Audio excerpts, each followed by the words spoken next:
Welcome to Vicky talkie friends and families after long day. ரொம்ப நாளைக்கு அப்புறம் ஒரு வீடியோ.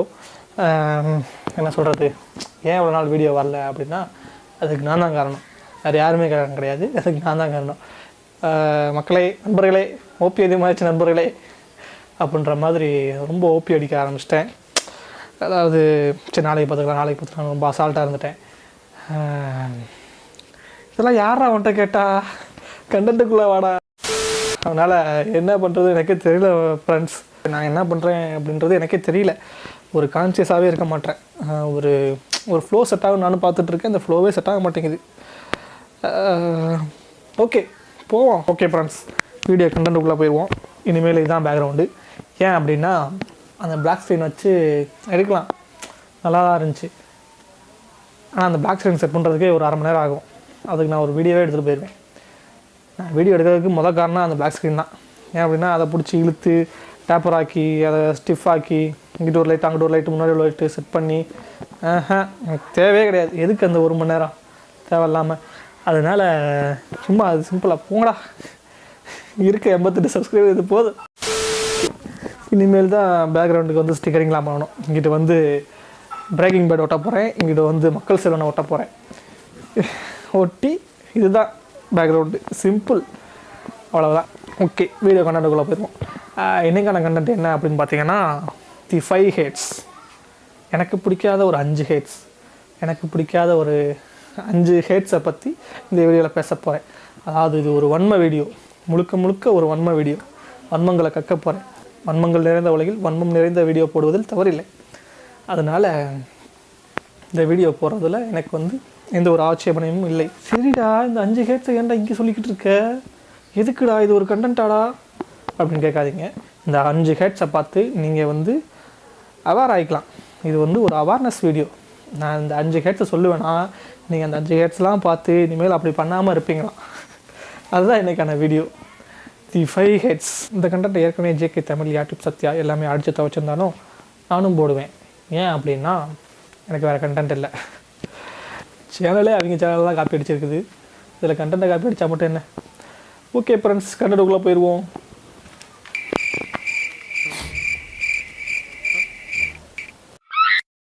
நம்ம லிஸ்ட்டில் ஃபஸ்ட்டு இருக்க ஹிட் என்ன அப்படின்னு பார்த்தீங்கன்னா, இந்த ஐயப்ப சாமிக்கு மாலை போடுற புண்ணியவான்ஸ்.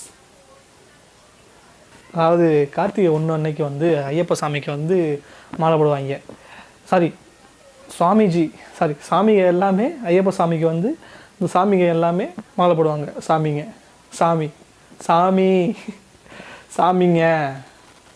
இந்த சாமி. ஐயோ, கார்த்திகை 1 வரைக்குமே அவங்க வந்து ஒரு வேறு வாழ்க்கையை வாழ்ந்துட்டுருப்பாங்க. அது கார்த்திகை 1க்கு அப்புறம் வந்து இன்னொரு வாழ்க்கையை வாழ்வாங்க. அது வரைக்குமே ஒரு பிள்ளைகிட்ட பேசிகிட்டு இருப்பேன், அப்பாட்டி வச்சுட்டு இருப்பேன், சரக்கு அடிப்பேன், தம் அடிப்பேன், இன்னும் பண்ணக்கூடாத அட்டூழியம்லாம் பண்ணுவாங்க. ஆனால் அந்த கார்த்திகை 1க்கு அப்புறம் சாமி சொல்லுங்கள் சாமி, என்ன சாமி, சரி சாமி, கெட்ட வார்த்தை கூட பேசுவாங்க. ஆனால் கெட்ட வார்த்தை பேசிக்குவாங்க, போடா அவனே எவ்வளோன்னு பேசிக்குவாங்க. பேசினதுக்கப்புறம் சாமி சரணம். இதில் இன்னொரு கேங் இருக்காங்க, தம் அடிப்பாங்க, போல போடுவாங்க, பீடி பிடிப்பாங்க, இன்னும் சில பல சில்மிஷ வேலையெல்லாம் செய்வாங்க. ஆனால் தண்ணி மட்டும் அடிக்க மாட்டாங்க. மாலை போட்டால் தண்ணி அடிக்கக்கூடாதுப்பா. ஒரு மாதத்துக்கு முன்னாடி வரைக்குமே அவங்க பண்ணாத அட்டூழியம் இல்லை. ஆனால் அந்த ஒரு கார்த்திகை 1லேருந்து அவங்க பண்ணுற அட்டூழியம் இருக்குது. ஐயோ, மலைக்கு போகிறாங்களே இல்லையோ, டெய்லி ஸ்டேட்டஸ் போட்டுருவாங்க, சாமி சரணம் அப்படின்னு சொல்லிட்டு ஸ்டேட்டஸ் போட்டுருவாங்க. அதுக்கப்புறம் இன்னொன்று பண்ணுவாங்க, என்னென்னா காலர் டியூன் வச்சுருவாங்க, ரிங்டோன்னு வச்சுருவாங்க. சபா, இந்த மாதிரி வருஷம் முழுக்க நீ ஐயப்ப பக்தனாகவே இருந்துட்ட அப்படின்னா நாட்டில் எந்த பிரச்சனையுமே வராது. இல்லை, எந்த ஒரு பிரச்சனையுமே வராது நாட்டுக்குள்ளே. அப்படியே இருந்துட்டு போயிடலாம்ல. எதுக்கு தேவையில்லாமல்? கரெக்டாக அந்த ஐயப்ப மாலையை கழட்டின உடனே கறி எஞ்சி அடிச்சிடுவாங்க. மாலையை கழட்டினே பழைய மாதிரி ஆயிடுவாங்க. அந்த சீசன் மட்டும்தான் இவங்களுக்கு வந்து ஐயப்பன் வந்து தோன்றுவார், முன்னாடி வந்து நின்றுவார். வாங்கடா தம்பிகளா, தாத்தா கிட்ட வாங்கடா, ஏன்டா அப்படி கெட்டு போகிறீங்க, ஐயோ கண்ணு, ஏன்டா கண்ணு இந்த மாதிரி பண்ணி தொலைகிறீங்க கண்ணே, உங்களுக்கு விவரம் தெரியாதுடா. 27 வயசுக்குள்ளே உன்னோட வாழ்க்கை வீணாக போயிடுன்றதா அழுதுகிட்டு சொல்கிறேன்டா தாத்தா, டே வேண்டாடா கண்ணு, வேண்டாடா கண்ணு, டே இது என்ன பண்ணுறது? யதார்த்தம் என்ன அப்படின்னா எப்பயுமே ஒரே மாதிரி இருக்கணும். இப்போ கூட நான் வந்து என் செல்லுக்கு கால் பண்ணேன் அப்படின்னா என் செல்லுக்கு ஒரே ரிங்டோன் தான், அழகென்ற சொல்லுக்கு முருகா. இது வந்து நான் பொய் சொல்லலை, அதுதான் உண்மை. அந்த பாட்டு தான் நான் வச்சுருப்பேன், வருஷம் முழுக்க அந்த பாட்டு தான் நான் வச்சுருக்கேன். முன்னாடி வேறு பாட்டு வச்சுருந்தேன், ஆனால் இப்போ அந்த பாட்டு வச்சுருக்கேன். ஒரு சிலர் இருப்பாங்க, மாலை போடுவாங்க, நீட்டாக இருப்பாங்க, அவங்க விசாட்டுக்கு இருப்பாங்க, முன்னாடி எப்படி இருந்தாங்களோ அதே மாதிரி மாலை போட்டால் போய் இருப்பாங்க, சுத்தமாக இருப்பாங்க, சுத்தபத்தமாக இருப்பாங்க, கெடாத பேச மாட்டாங்க, ஈவன் துண்டு கூட போட மாட்டாங்க. அவன் பாட்டுக்கு இருப்பேன். என் ஆஃபீஸில் ஒரு தற்கொலை இருக்கேன், மாலை போடுறதுக்கு முன்னாடி வந்து வண்டையாக பேசுவேன். ஆனால் மாலை போட்டதுக்கு அப்புறம் வந்து அவன் பக்கத்தில் உட்காந்து நான் கெட்டாத பேசுவேன். நான் அவனை கூட பேச மாட்டேன், வேற இடத்துல பேசிகிட்டு இருப்பேன். அந்த தாய்லிக்கு வந்து நான் பேசுகிறது வந்து அந்த கெட்டவதை வந்து அவன் காதில் கேட்குதான். மாலை போட்டிருக்கேன்ல, எப்படி நீ என் பக்கத்தில் உட்காந்து கெட்டவதை பேசலாம், உடனே பேசுனா. ஆனால் அது கேட்க மாட்டேன் அவன். இவனை இவனே நான் பேசியிருக்க மாட்டேன், பக்கத்தில் இருக்கிறதா உட்காந்து பேசியிருப்பேன்.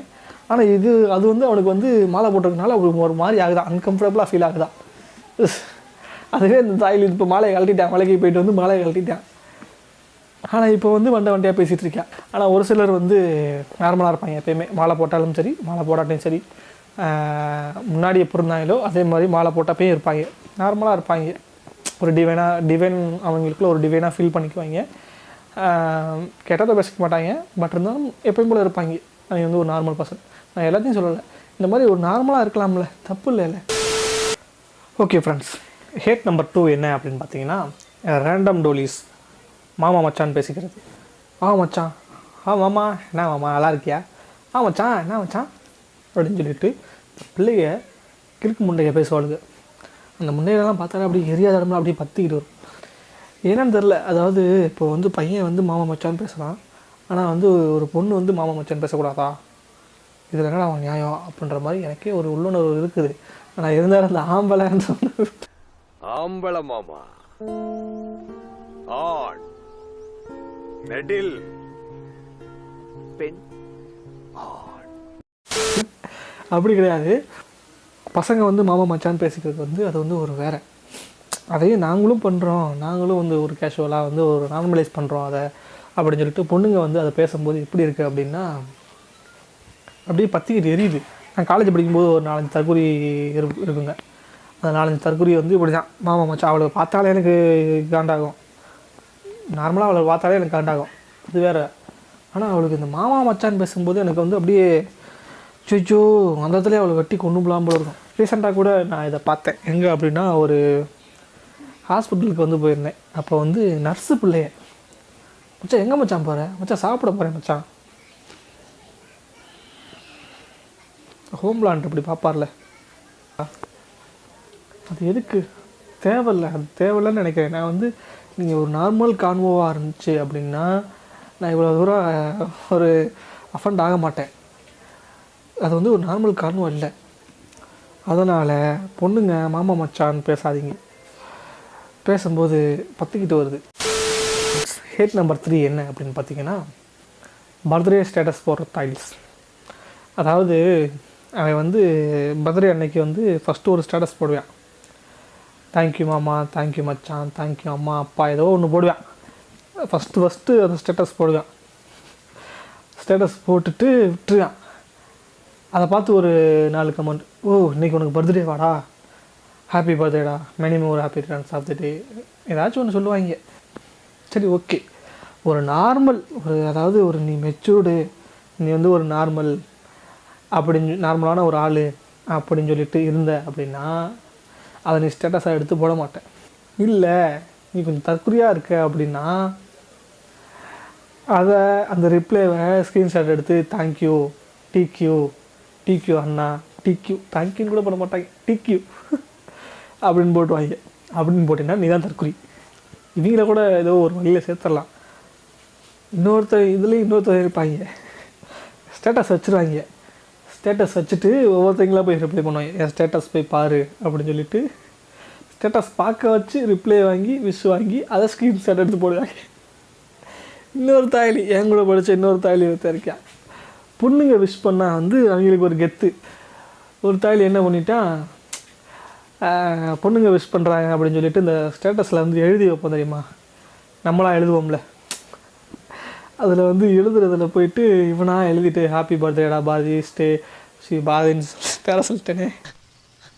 நான் குமார் அவசரப்பட்டிய பாரதினா வேறு பாரதி. ஹாப்பி பர்த்டேடா அப்படின்னு சொல்லிட்டு இவனா எழுதிக்கிறேன். எழுதிட்டு கடைசியில் வந்து அது ஸ்க்ரீன்ஷாட் எடுத்துட்டான். ஸ்க்ரீன்ஷாட் எடுத்து தேங்க்யூ கவிதா என்னமோ ஒரு பேரை போட்டான். அப்படியே ஒரு நாலஞ்சு ஸ்க்ரீன்ஷாட் எடுத்து தேங்க்யூ அப்படின்னு சொல்லிட்டு ஒரு பிள்ளைங்க பேராக போட்டிருக்கேன். ஏன்னா பிள்ளைகள்லாம் அவனுக்கு விஷ் பண்ணுதா அப்படின்னு சொல்லிட்டு நானும் பார்த்து நானும் வந்து ஒரு பொறாமை ஆகிட்டேன். அப்போ என்னடா அப்படின்னு பார்த்தா அந்த பிள்ளைடா இவனே வந்து இவனுக்கே டைப் பண்ணி ஸ்க்ரீன்ஷாட் எடுத்து போட்டிருக்கேன். எப்படி கண்டுபிடிச்சேன் அப்படின்னா கடைசியில் அந்த கர்சர் வந்து இப்படி பிளிங்க் ஆகிட்டு இருக்குது. எதுக்குடா இந்த பொழப்பு? ஸ்டோரி கூட ஏதோ ஒரு ஓகே இது வந்து மென்ஷன் பண்ணுறதுனால மென்ஷன் பண்ணுற அப்படின்ற மாதிரி ஒரு ரிலேட்டபுளாக இருக்கும். இந்த ட்ரெண்டுக்கு ஏற்ற மாதிரி இருக்கும். அது ஒரு தற்கொலையான விஷயந்தான். ஆனால் இருந்தாலும் ஸ்டேட்டஸ் எதுக்கு அந்த ஸ்க்ரீன்ஷாட் எடுத்து போட்டுக்கிட்டு நானும் இது வரைக்கும் இப்படி போட்டதே இல்லை.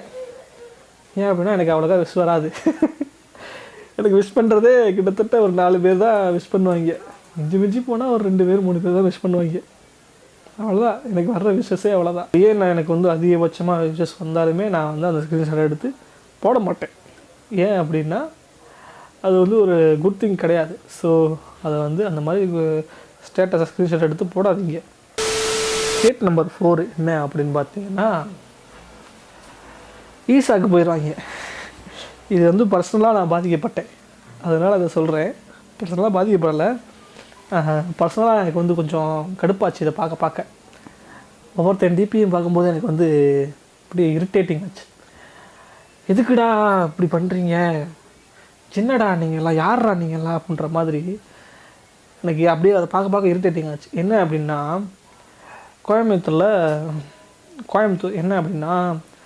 கோயம்புத்தூரில் ஈஷா அப்படின்னு சொல்லிட்டு ஒரு இடம் இருக்குது. அந்த இடத்துக்கு இவங்க போயிடுவாங்க. நார்மலாக ஈஷா பக்கத்தில் நின்று ஒரு ஃபோட்டோ எடுத்தால் அது வந்து ஒரு நார்மல். இவங்க அதை வந்து அந்த எமோஷனை எக்ஸ்போஸ் பண்ணுறேன்னு சொல்லிட்டு இப்படி கையை தூக்கி கும்பிட்டுட்டு பின்னாடி இருந்து ஒரு ஃபோக்கஸை வச்சு அப்படியே ஒரு ஃபோட்டோ எடுத்து போட்டு அதை டிபி ஆப்பாங்க பாரு. அப்படியே ஐயோ எரியாத இடம்லாம் எரியும் எப்படின்னு. ஏன்டா அப்படி பண்ணுறீங்க? அது வந்து ஒருத்தன் பண்ணால் பரவாயில்ல, இருக்கிற எல்லாமே அதான் பண்ணுவாங்க. கையை தூக்கி கும்பிட்டுக்கிட்டு ஃபோட்டோ எடுத்து அதை டிபி வச்சுருவாங்க. நார்மலாக வந்து நீ ஈஷாவுக்கு போகிற, போயிட்டு ஒரு ஈஷாவில் நின்ன மாதிரி ஒரு ஃபோட்டோ எடுத்து போடுற. அப்படி இல்லையா, நீ இப்படி திரும்பிக்க, உன் ஃபேஸு அந்த சிவனோட ஃபேஸு அதை வச்சு ஒரு க்ரியேட்டிவிட்டியாக நீ போடுற. ஓகே, உன்னோட க்ரியேட்டிவிட்டியை நான் பாராட்டுறேன். என்னென்னு எனக்கு தெரியல, கையெழுத்து கும்பிட்டுட்டு அதை வந்து பின்னாடி இருந்து ஃபோட்டோ எடுத்து போட்டு எதுக்குடா? கிட்டத்தட்ட எல்லாருமே அப்படி தான். ஒரு வீடியோவில் பார்த்தேன், எல்லாருமே அப்படி தான் பண்ணியிருப்பாங்க. ஒரு மண்ணுக்கும் பிரயோஜனம் இல்லை. சிவனுக்கே கடுப்பாயிரும் போல இருக்கிறத எல்லாம் ஒரு அளவுக்கு தான். சரி, ஓகே ஃப்ரெண்ட்ஸ், வீடியோவோட எண்டுக்கு வந்தாச்சு. 4 ஹேட்டு சொல்லியிருக்கோமா, 5வது ஹேட்டு என்ன அப்படின்னு பார்த்தீங்கன்னா நான் தான். ஏன் அப்படின்னா நினச்சா எனக்கே வெறுப்பாக இருக்குது. ஏன் அப்படின்னா ஒரு க்யூரியாசிட்டியாகவே இருக்க மாட்டேன், ரொம்ப அசால்ட்டாக இருக்கேன். நாளை என்பது ஒரு முட்டாள்களின் தீர்வு அப்படின்ற மாதிரி முட்டாளாகவே இருக்கேன் இன்ன வரைக்குமே. இந்த வீடியோவே சரி ஓகே எதுவுமே பண்ணாமல் இருக்குமே, ஏதாச்சும் பண்ணுவோம் அப்படின்னு சொல்லிட்டு எடுத்துக்கிட்டு இருக்கேன். மைண்ட் செட் ரொம்ப, மனசு ஃபுல்லாக ரொம்ப குப்பையாக இருக்குது ஃப்ரெண்ட்ஸ். சரி ஓகே ஃப்ரெண்ட்ஸ், 5வது ஹேட்டு நான் தான். சரி ஓகே ஃப்ரெண்ட்ஸ், இந்த வருஷத்தோட எண்டுக்கு வந்தாச்சு. 2024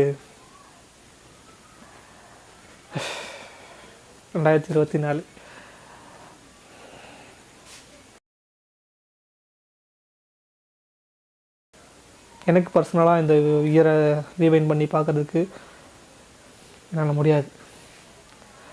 ஏன்னா இந்த இயரில் நான் நிறையா இழந்துட்டேன், என்னையவே நான் இழந்துட்டேன். ஆனால் கிளியர் கட்டாக தெரியுது 2025 எப்படி இருக்க போகுது அப்படின்னா இதோட ரொம்ப மோசமாக இருக்க போகுது. 2024 விட 2025 ரொம்ப மோசமாக இருக்க போகுது. எனக்கு தெரிஞ்ச அளவுக்கு 2025 நான் ரொம்ப கஷ்டப்பட போகிறேன் வரைக்கும். ஆனால் 2024 வந்து ரொம்ப கஷ்டப்பட்டுட்டேன். இதெல்லாம் நடக்கக்கூடாதுன்னு என் லைஃப்பில் நினச்சனோ அதெல்லாம் நடந்திருக்கு. ரொம்ப கஷ்டமாக இருக்குது, ரொம்ப ட்ராமாவாக இருக்குது 2024 வந்து.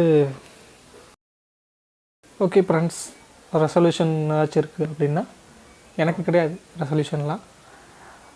உங்களுக்கு ஏதாச்சும் இருந்துச்சுன்னா எடுத்துக்கோங்க, நல்லா ரெசல்யூஷனாக எடுத்துக்கோங்க. Happy new year, wish you all happy new year. ஆனால் எனக்கு இல்லை 2025 இதுக்கு மேலே நான் சூத்தடி வாங்க போகிறேன்.